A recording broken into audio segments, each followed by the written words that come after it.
जल योजना अंतर्गत catch the rain and tree plantation campaign अनुसंधाने આજે ઈડર ટાઉન હોલ ખાતે વર્કશોપનું આયોજન કરેલ હતું, જેમાં આપણા વિસ્તારના લોકપ્રિય ધારાસભ્ય વોરા સાહેબના અધ્યક્ષસ્થાને સમગ્ર કાર્યક્રમનું સંચાલન થયું. એના મુખ્ય ઉદ્દેશ અમારો એ છે કે ઈડર અને વડાલી તાલુકાના પ્રત્યેક ગામમાં પાણીના જળ સંચય માટે જાગૃતિ આવે, લોકો પાણીના બેફામ ઉપયોગમાંથી અને ખાસ કરીને ખેડૂતો કે જે પાણીનો બિનકાર્યક્ષમ ઉપયોગ કરે છે એને સાચા અર્થમાં ડ્રીપ આધારિત અથવા તો અન્ય રીતે પણ પાણીનો બચાવ કરે, સાથે પ્રાકૃતિક ખેતી તરફ આદરણીય મોદી સાહેબનું સ્વપ્ન સમાન આપણે પ્રાકૃતિક ખેતી તરફ વળીએ.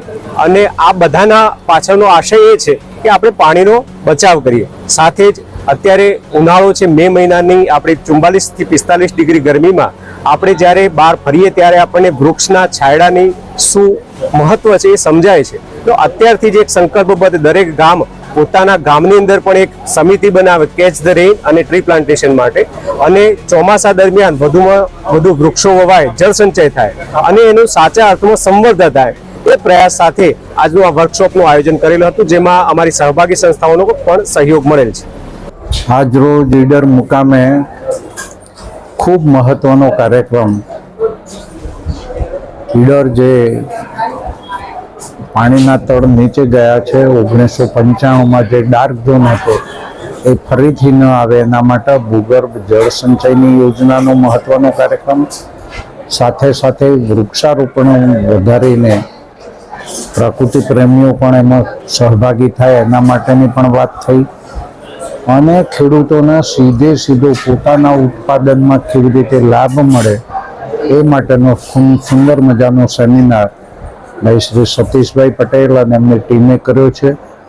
અમે પણ એમાં સહભાગી છીએ, અને આનો સીધો મતલબ ખેડૂતોને સીધો ફાયદો છે, અને એ દિશામાં જ્યારે પણ જરૂર પડશે ત્યારે અમે પણ સહભાગી થઈ ખેડૂત મિત્રોને મદદ કરીશું. બધાનો ખૂબ ખૂબ આભાર, ધન્યવાદ. બ્રહ્માણી કૃપા ચેરિટેબલ ટ્રસ્ટ તેમજ ધરતી ફાઉન્ડેશન, NLRDF સંસ્થા, વિચરતી જાતિ સમુદાય સંસ્થા અને DSCના સંયુક્ત ઉપક્રમે કેચ ધ રેન કેમ્પેનનું આયોજન કરવામાં આવ્યું હતું. આ કેમ્પેનમાં ઓછામાં ઓછા 500થી વધુ ફાર્મરો જોડાયા હતા, અને જે ગામોની અંદર પાણીની અવેબિલિટી ઓછી છે એવા ગામોને જોડીને એક સારું એવો સંદેશો પહોંચાડવાનું કામ થયું છે. દરેક સંસ્થાએ પોતપોતાના ઓવરવ્યુ અહીંયા રાખ્યા છે, અને જેનાથી ગામ લોકો સારી એવી માહિતી મેળવીને ગયા.